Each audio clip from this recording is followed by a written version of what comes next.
Hello and welcome to another fun-filled nonsense retrospective. I'm your host as always, Rick, and joining me equally as always is Devon. Yeah,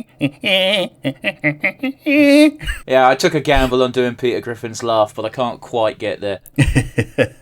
Yeah, we're doing a Family Guy retrospective again today. We've done one in the past with, what did we do in the past? We just picked a couple of episodes, talked about them, and which one we liked, didn't we? Yeah, we did. It's basically what we did with The Simpsons. We picked two up, but we've only done it once with Family Guy. With Simpsons, we've done it like 3 times, I think. Yeah, we're doing kind of like a shallow dive into Family Guy in general by picking one episode and chatting about it. But yes, today we're talking about a top 5. We're talking about our top 5 Family Guy episodes. I personally have not picked any of the Road to episodes. It wasn't a hard and fast rule. It was just a fun little challenge. I do remember. Can you make a top 5 list? When we had this idea, I said bonus points if you don't use a Roads to episodes because they are objectively the best in my opinion. I have also not done a Roads to episode, but it wasn't actually that difficult. Yeah. I was thinking about it, are any of them better than the ones that I've picked? Probably. But yeah, if you like Family Guy, you like listening to Seth MacFarlane pick things apart, yeah, just watch the Road to episodes. They tend to be the ones that have got the highest production values. But yeah, I've got no honourable mentions. Do you have any honourable mentions today? No. Unless we're doing a waifu tier list, I tend to not bother with honourable mentions. Yeah, so I guess our collective honourable mention is Road to. What's your favourite Road to episode, Rick? Because I'm quite fond of Road to Europe. Is that the one with Mort? No, that's I can't remember if it's called Road to Germany or not, but that's the time travel one, isn't it? Yeah, it's the time travel one. It's not like Road to the Multiverse, is it? Because that's the one where I think it might be the Road to the Multiverse because they just do basically a cavalcade of cutaways. No, you're getting confused with another episode. I think it's called Road to Germany. Mort, they're having a Oscar party, an Oscar viewing party. Mort is desperate for a piss. Meg's in the shitter. Quagmire's filming her because he's a pervert, and he finds a porta potty, but it's in Stewie's room. It's actually a time travel machine, and he goes back to Nazi Germany. And the joke is freeing Mort from Nazism. Yeah. Road to Europe is the one where I can't remember the catalyst, but Stewie gets really upset, so he runs away to the fake fictional land he sees on TV at the BBC, and then he eventually gets there and realises it's all fake because it's TV land. Yeah, there's this lady who's the presenter of Rainbow Days or whatever, and he thinks that she's like this wonderful substitute for Lois or whatever instead. And then when he gets there and she stops working, she's just like, "Who's this little piss baby?" Drinking whiskey and smoking ciggies. Yeah, smoking ciggies and farting and all that. Yeah. and the weird one is the guy in the pig outfit is actually quite sweet. If he didn't, be like, "Do you want to see me drawing, little man?" And it's me, Rodgering Mrs. Fairy. If the drawing wasn't crude, it would have been sweet. Do you get what I mean? Yeah, Roger and Mrs. Fairy. I believe the subplot for that episode is the one where Peter and Lois go and see Kiss. Yeah, is that the one where they go and see Kiss because they find out that Lois used to date one of Kiss? Yeah. Obviously, they didn't know that at the time. Or rather, Peter had no way of knowing it. Lois didn't because she only knew Kiss as the Kiss lead singer as Jeannie. Yeah. If I recall correctly. I really don't like how much information I retain from Family Guy. So yeah, what's your number 5? My number 5 is from Series 5. It is episode 15. It's called Boys Do Cry. Okay, and what happened in this one? This is the one where Chris basically witnesses a horrible, horrible crime, and they have to go into witness protection down south. Okay. So they go down south. They do some southern things. Stewie wants to grow a mullet because he plucks a singo banjo string. They meet the neighbours. The neighbours have a kid Chris's age. Chris really gets along with the kid, and then it's like, "Hey, do you want to make out?" And Chris is like, because he thinks it's a boy, and then she undoes her hair, and it's actually a girl, and it's all okay. And the criminal finds finds out where the Griffins have been moved to because the cops are incompetent, because of course they are. And when he tracks down Chris and Peter, he's about to kill them, and then all the Southern people just turn up with their guns and shoot the shit out of the criminal. Yeah, the police in Family Guy are even worse than Wiggum with none of the charm. Yeah, it's really true. So the reason why it's a big deal that the town comes out and shoots the fuck out of the criminal is 2 seconds earlier, Peter pissed off the entirety of the Southern community by saying, hey, that's not how the Civil War ended, because this town's Civil War reenactment pretends the South won. Which is a funny joke back when this came out fucking 20 years ago. Is a bit depressing nowadays. Yeah. It's funny when it's a joke. It's not funny when it's a pastiche of reality. Well, because also I was a bit more ignorant of America back then, because I was barely a teenager, you know. Yeah. So it's just like, oh, that's goofy, and then it's like, oh shit, there kind of are people who just like pretend history didn't happen the way it happened because they don't like it. Yeah. Ignoring facts you don't like. Yeah. But yeah, the big deal being that the town rallies together, they shoot the shit out of the criminal, and Peter's like, I thought you guys hated us. Yeah, but you're still our neighbours. So it's one of those exactly. It's one of those weird things where it's like, yeah, we disagree on this, but that doesn't mean we want to kill you. Yeah, we don't want to kill you, we don't want to see you dead, and we very definitely put the hierarchy of this person threatening you as worse than you having said something that we don't like once. Yeah. I also think Brian was the instigator as well, because it's Brian. This was before he got Flanderized completely, but he was like, hey, the South didn't win, we should teach these Southern yokels a lesson. But, you know. Yeah, we should teach them a lesson in school. If I remember correctly, one of the jokes as well is like, first of all, it's always been weird with Family Guy that the joke is Meg is unattractive when she's not. No. She's just like Lois, but like 6 inches shorter. Yeah. Brown hair instead of red. Like, in the context of teenagers, like, she's an average-looking teenager. Whoopie-doo. Yeah. She's not like Quasimodo, like the family likes to big her up as. The joke of the episode being that when she joins the local school, she's the most attractive person in town because she has all of her teeth. Which, a bit mean-spirited, perhaps, but funny. Yeah, she's the hot one because she's only got 3 nipples. And we know that from the cutaway with the freaking Count from Sesame Street, don't we? Oh god, yeah. Back when the cutaway gags were like such throwaway jokes, they were just funny and you didn't have to care. Yeah. 1 nipple, 2 nipple, 3. Oh hell no. I've never gotten the big deal with 3 nipples being an issue. Anyway, that's a discussion for another day, I think. Rick, how are you introducing, or rather debuting your lists? What's your number 5? I think this is one of the pinnacles of early Family Guy, and like one of the reasons why I just fell in love with the series when it was... Because when I first watched Family Guy, it was as a box set of the first 3 seasons that a friend of mine that later became my roommate owned, and it was in the period when Family Guy was still cancelled, and before we got season 4, and this is from season 3. It's Missionary Impossible. This is Bertram's first episode before he is born. Oh, is this the one where Stewie has to go inside the Fat Man? Yeah, so like almost every cartoon has an episode like this, and having it be Stewie doing it for this reason is just so funny. Yeah, well, isn't his original motivation that he doesn't want any more siblings? Yeah, he doesn't want any more siblings. He doesn't want any competition. But when he goes in and he gets this incredibly deadly rivalry with Bertram. Oh yeah. He realizes, apparently, it wouldn't actually be so bad, and they essentially make up over that, and he just kind of salutes him and goes, "Yeah, if you ever do come out, we'll resume our rivalry then." Yeah, and they've got a bit of a fake out death scene at the end where Lois is like, "I don't think I'm in the mood for having another baby now," and Peter just goes, "Fine," and fucking whacks one out into the toilet, and I believe they cut to Stewie, and it's like, "Oh God, no!" and then sees the glint in Peter's eye. Thankfully, he does show up in later seasons, having been born, because he was donated to the sperm bank. Yeah, we say donated. Oh, yeah.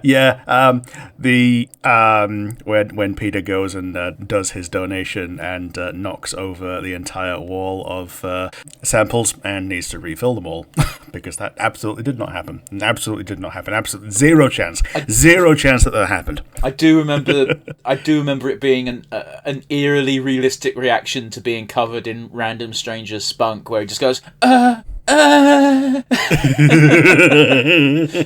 like, there would not be enough showers in the world. Why is it both sticky and slippery at the same time? No! But yeah, Bertram is voiced by Wallace Shawn, otherwise known as the Inconceivable Guy. It's just a perfect addition to the greater Family Guy cosmology, and I'm glad that he came back and that he's no longer just a single appearance character, even though he's not come back very often, because Wallace Shawn is rather a difficult guy to get hold of, apparently. Is he really? Well, I think Bertram's had like 4 episodes, which is basically nothing for a recurring character. Yeah, but at the same time, like, unless you're Seth MacFarlane's mate or he personally knows you, I don't think he likes extending the branch too often. Yeah, I guess so. Also, like, if you don't have an idea, no point in just bringing a character in for the sake of having a character. Yeah, plus, it's still twice as many episodes as Unky Herb. But yeah, that's my number 5. What's your number 4? My number 4 is from season 7. It's episode 15. It's the latest Family Guy episode I have on my list. It is Free Kings. Okay, what happens in this one? This is the episode where they take Peter Griffin and the gang and they recreate 3 different Stephen King stories. Oh, okay.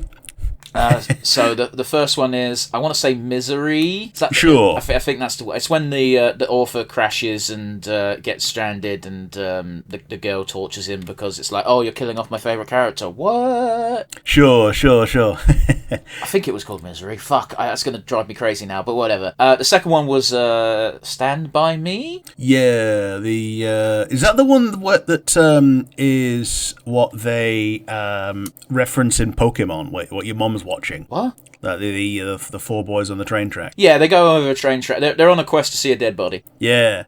So this is the thing that your mum was watching on telly in Pokemon Red and Blue. That's a fucking pull, Rick. It's so weird. Weird. And the final one is of course Shawshank Redemption. Oh yeah, this is my dad's favorite movie of all time, beating out Some Like It Hot and Shrek. I mean, I think it's a good movie. I think they do a good job of parodying it in a space of 7 minutes. Yeah. The joke I remember most from this episode is obviously in the actual movie they play that really classical piece of Italian opera music. In this, it's Hollaback Girl. Okay. And we've got Cleveland doing Morgan Freeman, because of course we do, and he's just like, I don't know what a Hollaback Girl is, but it sounds like something a 20-year-old bitch dog would say. And it's so out of the blue. It's just so mean for no reason. That's why it sticks in my mind. Yeah, apparently a Hollaback Girl is part of the cheerleading cosmology, who is not a cheerleader. It's a cheer follower, essentially. Sure. She shouts back the thing that the cheerleader says. I want to point out, I don't care. Yeah. I was just quoting the show because, again, that's so unnecessarily mean. And of course, the running gag across all three bits is that each time Joe starts the episode walking and always gets crippled. Exception being the first one, because in the first one he gets fucking shot in the spine by Stewie, and he goes, "No, I'm going to spend the rest of my life in a wheelchair," and it just cuts to Stewie going, "No, you're not." Don't feel sorry for us, Ball, apparently. Sorry? Don't feel sorry for us, Ball. What's that? What are you on about? Is he's Joe does wheelchair rugby, doesn't he? Does he? I think so. Okay. Again, I'm just saying the joke being Stewie's like, no, you're not, because he then immediately just kills him. Anyway, Rick, what's your number 4? My number 4 is it's a 2-parter, but I've put them both here. It's Stewie kills Lois and Lois kills Stewie. As soon as you said 2-parter, I knew it was going to be this one. Yeah. The only negative thing I have to say about this episode, or this twosome, is they end it on a joke, giving shit to the Sopranos, which might have been funny at the time, but the further and further on we get in life, it's just like, man, Seth MacFarlane really had a fucking hate boner for the way Sopranos ended, because he he takes the piss out of it like 5 times. Yeah. Is that the one where it Ending The Sopranos with a fucking cut to black. I'm just saying, he really fucking hates it. That's the way Sopranos ended. Yeah, but the overarching thing of this is it's a simulation of what would happen if Stewie finally does kill Lois, and after this, it essentially draws a line under the wanting to kill Lois subplot for Stewie, so it lets him grow more as a character outside of that one gag. Well, it's like he still wants to kill her. It's just no longer his driving force. Whenever because I think they wanted to pair him up with Brian more. Yeah, it's no longer his driving force. So with Brian they can do more duo stuff, whereas with Lois it's just what is Lois doing in general that Stewie's going to try and use his baby dexterity to because that's just the thing, because Stewie's got like infinite dexterity off screen when he's creating his gadgets, but on screen he still like is constrained by being a baby half the time. Yeah, it's yeah. Like I think the actual final nail in the coffin was like this was the first. Let's put like an underscore under. Okay, Stewie still wants to kill Lois, but we're not. It's not going to be he's not going to be Flanderized in this way. Instead, we're going to Flanderize him as being gay and British. Yep. But I'm not gay. I'm only European. And we're not even European no more. But no. Yeah, the episode with James Woods' murder is probably where they actually put the final underscore under Stewie wanting to kill Lois, like in earnest. Yeah. If anyone's taking that bitch down, it's going to be me. Because it's the last time I remember them even referencing Stewie wanting to kill Lois. Yeah. Because like early on, it's like, "Damn you, vile woman," kind of thing all the time. But it's very much later just becomes Lois and the Fat Man with a lot more affection. Mm-hmm. And yeah, there we go. That's my number 4. How about your number 3? We'll linger just a little bit longer because I will say it was also over-the-top bullshit, and while Family Guy doesn't shy away from over-the-top bullshit, it doesn't mind being silly. It's good that they kept the Stewie has access to an entire arsenal of proper, fully automatic weaponry is stuck to the idea of a simulation. Yeah, because the stuff that he has access to is normally just parts for his time machine these days, really, isn't it? Yeah, we got that. I know we had this scene of, they tried to pin the murder on Peter because it's like, "Hey, Peter, when did you get life insurance on Lois?" It's like, you get it just before the cruise? But actually, I got on the cruise right after we had that big fight where I said I wanted to kill her. And yeah, at the end, it's Lois can't bring herself to kill Stewie, but Peter does it anyway. Did Peter do it? I think he does, yeah. He's got no compunctions about it. Okay, it's been a minute. and yeah, that's when he just takes off the simulator and goes, "Oh, well, we won't be doing that." Yeah. And then we get the conversation between him and Brian's just like, "Well, don't you think that's a massissive fuck you to the audience?" "Well, I think as long as they got to enjoy the ride." It's like, yeah, but hey, it's better than The Sopranos when they end it with a cut to, and then it cuts to black. Yeah. But yeah, what's your number 3? My number 3 is another offering from season 5. It is episode 4, Saving Private Brian. Okay, and this one... Yeah, season 4 is the first, well, I'd say the first. It's the season when they come back, really. I see. In this one, Stewie and Brian join the US Army and end up getting sent to Iraq. And the subplot of this is the one where Chris joins a heavy metal band and Peter Griffin ends up punching Marilyn Manson in the face. Yeah. So I like this episode. It's fun. It's stupid. It's very much a product of its time. It feels like every comedy was taking the piss out of the Iraq War at the time, because of course they were. Yeah, they're just taking the piss out of how like unnecessary it was, because it's just America sticking their nose in again. And for a lot of people, Vietnam was also like in living memory. I don't think Vietnam was too much of a factor here. It's just like Vietnam.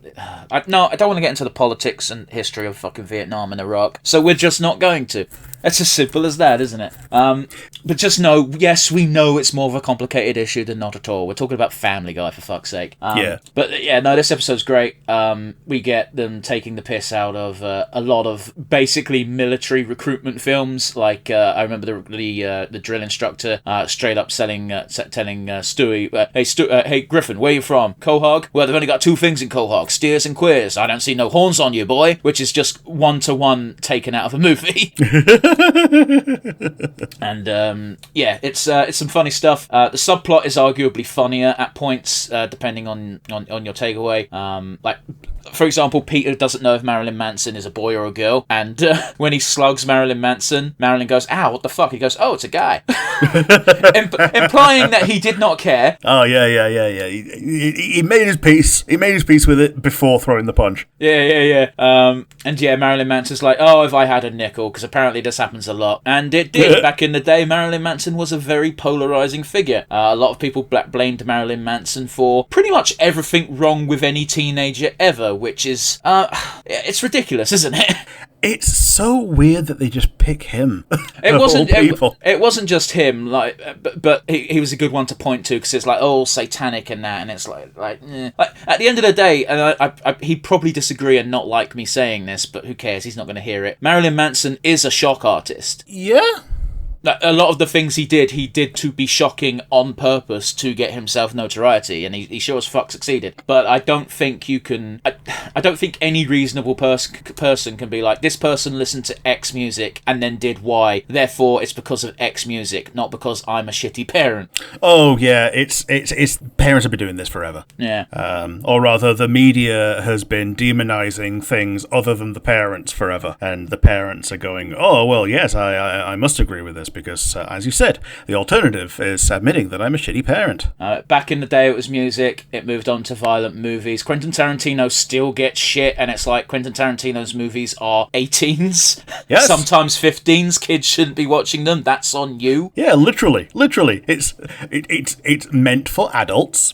If you're letting a child watch it, it's your fucking fault. One of my favourite things is I watch loads of random fucking interviews on YouTube with people like this because it's funny, and it's also some of the most eloquent motherfuckers are you. Like, Marilyn Manson is a very eloquent person. He knows how to talk to interviewers, and he kind of has to be, considering the way he does things. But Quentin Tarantino in particular, the amount of times he's on a talk show and audience members ask questions, and the question is, why do you think it's okay to film violent things and make these violent movies? He just goes, because I like violent movies. Yeah, but I don't like them. It's like, then don't watch it. Yeah. It's not for you. That's fine. You're allowed to do that. I think he just ends up going, because it's fun, Jan.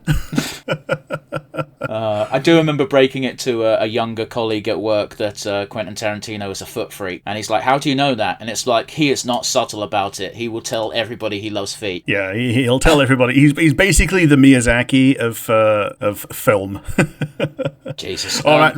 I guess Miyazaki is the more like a more modern Tarantino for video games. Oh, you meant Dark Souls Miyazaki. I thought you meant fucking anime Miyazaki, and I was very confused. No. Yeah, Hayao Miyazaki, not Hidetaka Miyazaki, not Hayao Miyazaki. But yes, going back to Saving Private Brian, Brian gets roped into the military because Stewie signs up, which, don't ask how a baby can sign up, but he gets a $100 bonus for signing someone else up. And if you could sign other people up to the military, that would be fucked. It would, yeah. And yeah, the joke is that the Iraq side of things, when they're actually over there, is completely fucked. In order to get discharged from the military, they both shoot themselves in the foot, or rather, they shoot each other in the foot. So the trajectory, the angle of the trajectory of the bullet is correct. And they go, "Hey, we've been shooting the foot. Can we go home?" And it's like, "Oh, shooting yourself. Getting shot doesn't get you excused from the military anymore." It's like, "What do you mean?" It's like, "Well, we've got two dead guys guarding the armory." And there's a really silly, over-the-top shot at the end where freedom comes to Iraq, and it's like, only one person could have done this, and it cuts to George Bush, and he's on the stairs at the White House, and he goes, Sharon, because he finally gets his slinky to work. Yeah, this is back when George Bush was not king, president. Anything pre-2008. Yeah. When Brian has to go find him. Oh, don't make me do stuff. In the aftermath of Hurricane Katrina. Yeah. I never for a second, like even as a young preteen and teenager, never did I ever think we'd have a president worse than Bush. Boy, was I wrong. Yep. It's how could it possibly get any worse? Never ask that. You'll find out. I never asked it. I just was like, well, surely no one can do a worse job than this. And lo and behold, 8 years later. But anyway, I digress. That was my number 3. I whiffle-waffled quite a bit through that. For that, I apologise. But hey, we're talking about old stuff. We're going to memorise shit. Go down memory lane is what I was trying to say. Rick, what's your number 3? My number 3 is one you've also kind of mentioned. It's And Then They Were Fewer. This is the one where about a quarter of the cast die. Oh, it's the James Woods one. Yeah, the James Woods one. The one where Diane Simmons is the villain. Yeah. I don't think any of the replacements for Diane Simmons have been, as good. But then again, Diane Simmons' entire contribution was to say, and I'm Diane Simmons, and then sometimes rip the piss out of Tom Tucker. Well, that's just it. The newscaster, you only need Tom Tucker. Yeah. Because Tom Tucker is just Kent Brockman with someone next to him to rip the piss out of him. Yeah. This is a two-parter as well, isn't it? When I watched it, it was a run-on. So it was just they made it into a 40-minute special. So you could watch it as a two-parter, or you could just watch it as a 40-minute special. Because Stewie kills Lois and Lois kills Stewie. Those were definitely shown on different weeks. This one launched at the same time. There's a season opener. Sure. Well, it's the length of 2 episodes, so it's long is the point. Yeah. I think the one that really matters is Mort's wife, Muriel. Yeah, but she's also kind of a nothing character, isn't she? Yeah, she's just there to look exactly like Mort, and that's the reason that Mort's kid, who used to be important and no longer is, looks like Mort as well. Well, again, his only job is to be... it's weird, isn't it? Because Meg constantly gets shit on for her looks, despite being perfectly average in every way. And then it's just I don't like Mort's kid. I can't remember his fucking name. It's something like Nathan or whatever, but yeah, it's I don't want to get with Mort Jr. because he's ugly. Yeah. Although, that being said, Mort Jr. is also a super creep. Yes, he's ugly of personality more than anything else. Yeah, even if he got, oh, Jesus Christ. Do you remember there was that one episode where Meg got her makeover and was it Jimmy Fallon just took her virginity on air? Ha ha ha. Yeah, because that's funny. And there was also the one where Peter bought a load of stuff from Mort's pharmacy, and to pay off the debt he sells Meg to him. Oh god, I thought it was it wasn't great. Well, if you want to talk about one of the worst ones, I can't remember the episode exactly. I do. It was the one where Peter got obsessed with Bird is the word, where he said, hey, if you're going to throw out that album, can I have it? And it's no. It's I'll let you sleep with my daughter. Which one's your daughter? And he points to a random stranger, and it's cool, but can you have her scream and say no, stop while I'm doing it? And he's I think that can be arranged, and it's Jesus Christ. Oh yeah, oh boy. Shit. But yeah, this is the one where I think James Woods does actually come back, doesn't he, after this? I don't remember. This is more or less where I tapped out a Family Guy. Yeah, so this is basically James Woods inviting everybody who he has wronged and has wronged him for a big old apology dinner, and everyone bury the hatchet because I'm getting married to my the love of my life that I just met, and then he's dead. Yeah. But yes, this really kind of cut the fat out of a bunch of characters. It made basically none of them mattered, but it was kind of shocking in a way that they were gonna do this and stick with it. Yeah, to a certain degree. They didn't kill off anyone major. One of the people they killed off was straight up fucking Glenn's date that he hated. Yeah. I do remember one of the jokes that sticks with me is they all split up to investigate the mansion, and we cut to Lois and Peter going into the greenhouse, and it's just Lois goes, oh wow, good weather we're having, and it's looks like we're about to have rain, which is it's like we need it. It's Peter, how come all I get is small talk with you? It's and Peter just straight up reacts with you're the one who brought up the fucking weather. And it's what do you want?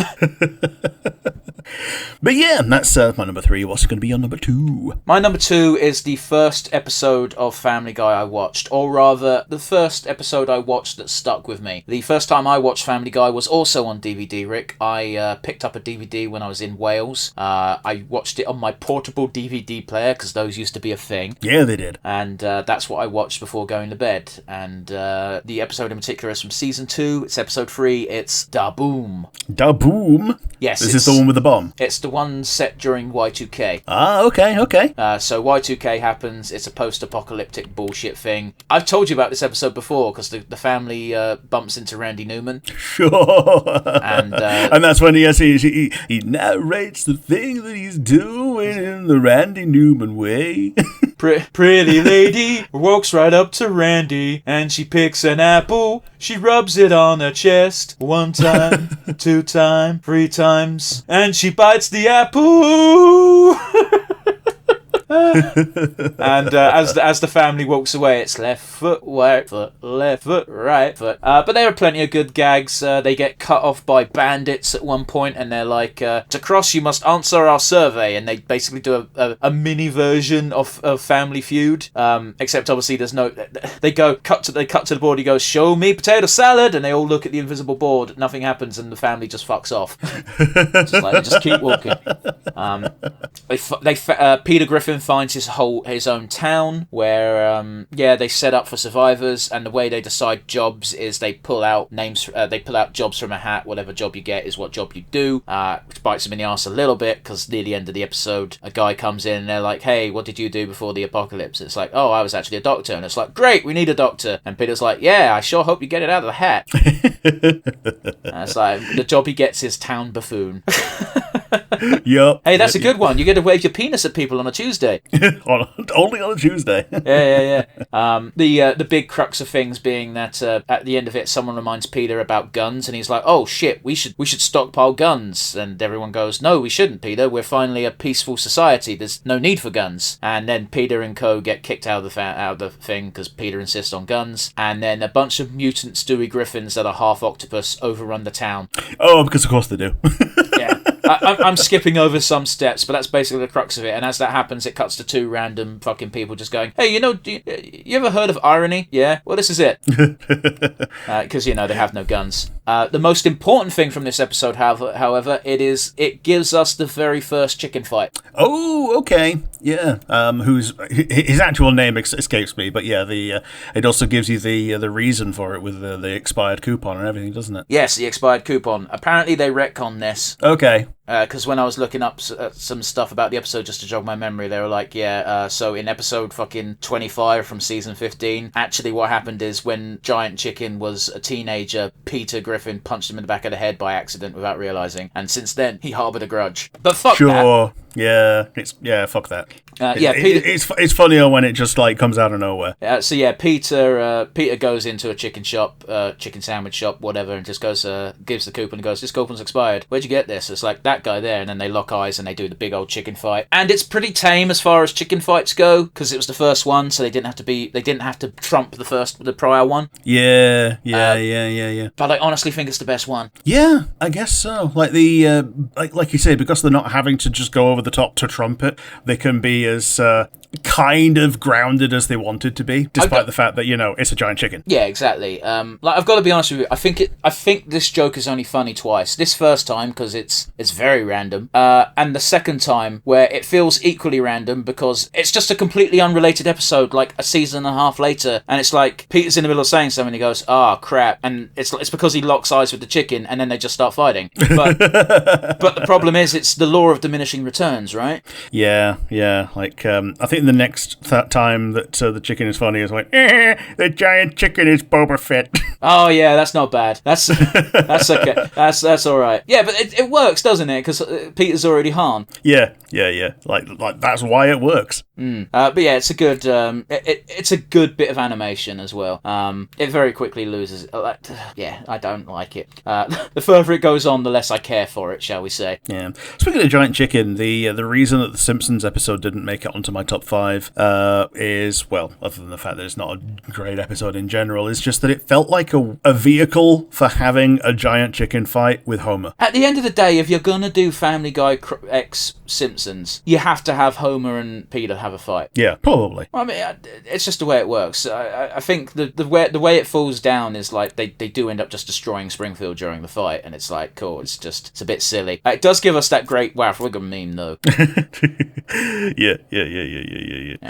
I'm in danger, in case you're wondering. Yes. Yeah, because he's had that. Has he not? Did he not have that one before as well? Or I haven't watched as much Modern Simpsons as you have, Rick. So sure. Fair enough. That's where I saw the meme from. If it happened before, fine. I haven't watched Simpsons since like 2003. Yeah, probably about the same. But anyway, that was my number 2, Rick. I expect big things. What is your number 2? My number 2 is The Blue Harvest. Okay, I'm going to cut you off here. My number 1 is Season 6, Episode 1, Blue Harvest. Yeah, this is, I think, the best of the 3 Star Wars episodes that they did. Well, because it's the only one they wanted to do. Yeah. Yeah. Let me tell you a story called Star Wars.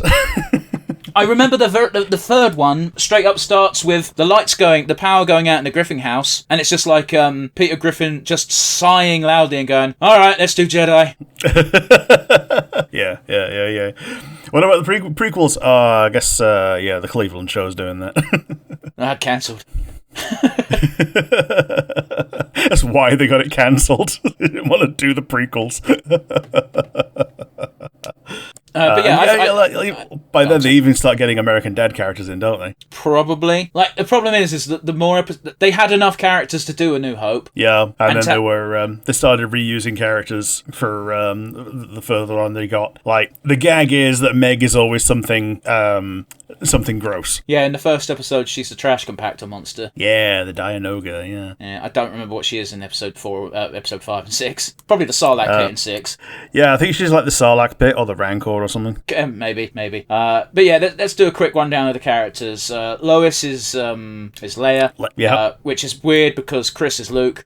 It is, yeah. So they get to kiss each other while being related. Stewie is Vader. Yep, Stewie is Darth Vader. Carter is the Emperor, but he doesn't show up in this one. That's fair. Pedophile McPedophile is Ben Kenobi. Yeah, Herbert, which works unbelievably well for the context of the gags. Yeah, like he gets erectile dysfunction with his lightsaber. Yeah. And then when he sees Luke right at the end, he goes, "Oh, boing!" And he gets his second wind. Yeah. I think Peter Griffin and Brian Griffin being Han and Chewie was the best decision. It was, absolutely, because you get the feeling that they're always having back and forths like that in the original Star Wars, but now you get to see it from in the parody version where you can actually hear what the fake Chewie is saying. Yeah, because they're always talking, but Chewie talks like a Wookiee. Yeah. But yeah, some people might say it went a bit long in the tooth, and I won't disagree with them, but I absolutely loved the couch gag. I absolutely love fucking Han Solo and Chewbacca carrying this couch through a big portion of the Death Star. Oh yeah. I'm taking this couch. and later on, they have a meeting with Darth Vader, and Darth Vader just says to, "Hey, I think I saw someone taking your old couch. Why'd they take a couch? I don't know, but they were taking it." Because it was in the trash compactor. No one should have cared about it. Yeah, no, it got thrown out. It's R2D2, aka Cleveland, shagged the Death Star. Yeah, he does. Yeah. Beep boop. Was Quagmire C-3PO, or am I making that up? Yeah, Quagmire was creepier. You don't have to stay in this room. Yeah, because they're hiding in the room where the communicators are before they get raided by Stormies. Gotcha. I can't remember who Joe was if he showed up. I don't think he showed up in this one because he was. I think they had to wait until Return of the Jedi for Joe to be Jabba the Hutt, didn't they? Oh, was he Jabba? Fine, fair enough. And they got and obviously in the next episode they get Mort as Lando, which is the weirdest choice. Yeah. Kuta Puta Solo. But yeah, it's honestly, it's a really good parody. And it was a bit long overdue, because if you go to the behind the scenes information, Fox told Seth MacFarlane every time he made a Star Wars joke he had to ask for permission, and George Lucas pretty much gave permission on 95% of jokes, and it got to a point where Seth MacFarlane was just like, well, fuck it, can I just do a full parody episode? And he did. Yeah. And it was great, and it did numbers, and therefore Fox said, cool, now do the other 2 episodes, and Seth MacFarlane, and he makes it so fucking obvious too, did not want to. Yeah. Like my favorite 2 Star Wars ones before that were Peter just giving lyrics to the Star Wars theme. Star Wars, Star Wars, and where they're having the Tusken Raider choir, and they get startled. No, I don't remember that one. The one I remember the most is, hey, this is worse than the time that Darth Vader got demoted to Meter Maid. Darth Vader Meter Maid. Yeah, no, I forgot that one. Yeah, well, because it's just him fucking getting belittled by some random guy, and then he goes back home, and he's got a normal fucking outfit on, except for his Darth Vader helmet. Yeah, it's like, I'm gonna do it, Karen. I'm gonna make that giant battle station.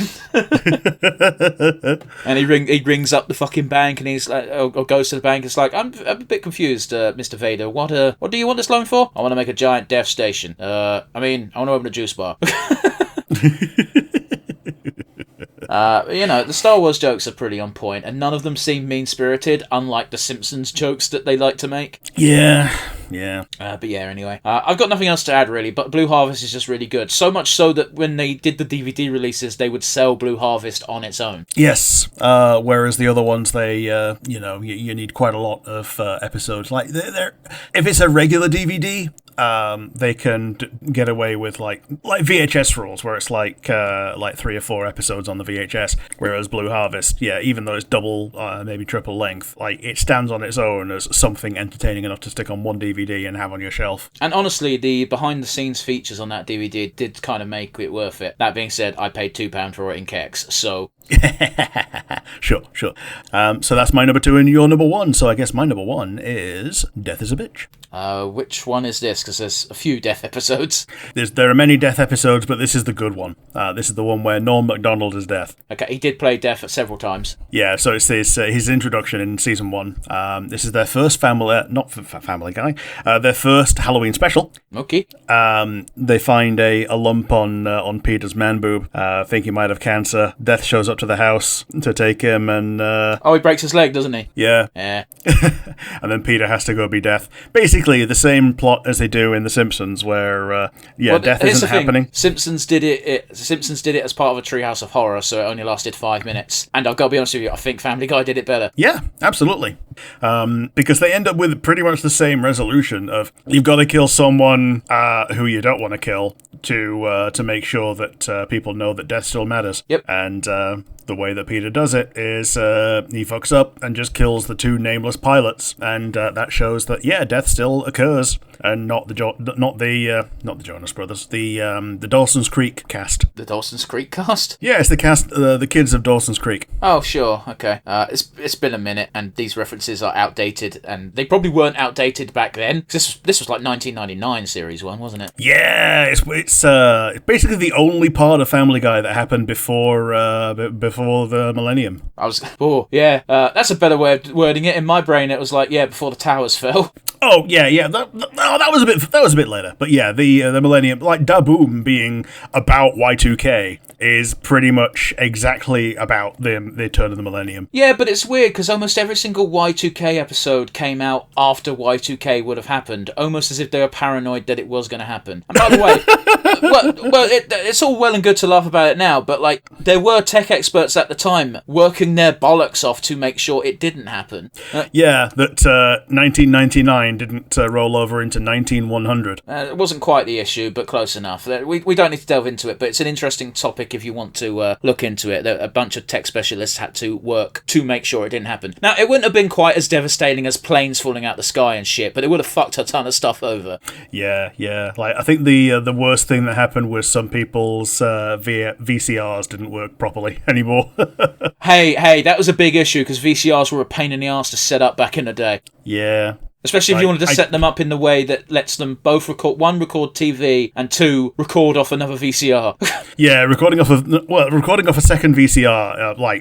I don't know anybody that had 2 VCRs, so that was never an issue for me. No, it was never an issue for me either. I was from a poor household. We were lucky to have a VCR. We didn't have a VCR. We just had a VHS player. Yeah. We had a VCR. We could record, but also people used to be able to set it up to record at certain times without you being there. But I never got that and never trusted it. You could also set it up to record a different channel, which was Black Sorcery at the time. Oh, I mean, yeah, if you were watching something, it got its own signal, so you could watch a different channel by We don't need to go channel. into any further detail about VCRs. I'm just saying it might as well have been Black Sorcery. Yeah, fair enough. But yes, I think this is possibly the best use of a comedian as a guest voice. Well, my favourite thing about Norm Macdonald is almost every single time he's worked with Seth MacFarlane, the story goes the same. And that is Seth MacFarlane says, "Hey Norm, I've got this part for you. What do I do? You're going to voice Death." Alright, sure. And the only reason I bring it up is because it's funny as fuck when it comes to the Orville, because it's like, "Hey Norm, I've got a part for you." "Yeah, sure, what is it?" "I want you to be a giant lump of space goo." And Norm just goes, "Yeah, sure." And the thing is, you can just hear this in character for all of the characters that he does as well, can't you? It's great. Rest in peace, Norm. You're still missed. Yeah, absolutely. But yes, that's going to be it for us today. Should we just have thoughts about which ones of each other's that we like the best, or there's no point. We both said Blue Harvest. Yeah, we both said Blue Harvest. It works if our lists are both completely unique, and it's happened sometimes, but more often than not, we've got at least one crossover, and it's like, hey, shocker, the one I like from your list the most is the one that made it onto my list. Yeah, we picked 2 and 3. We picked it as not number 2 and number 1. So, if you like the episode, there is the comment section down below on YouTube and Spotify. Tell us about your absolute favourite Family Guys, and maybe stuff that you don't like about Family Guy. Just provoking the conversation.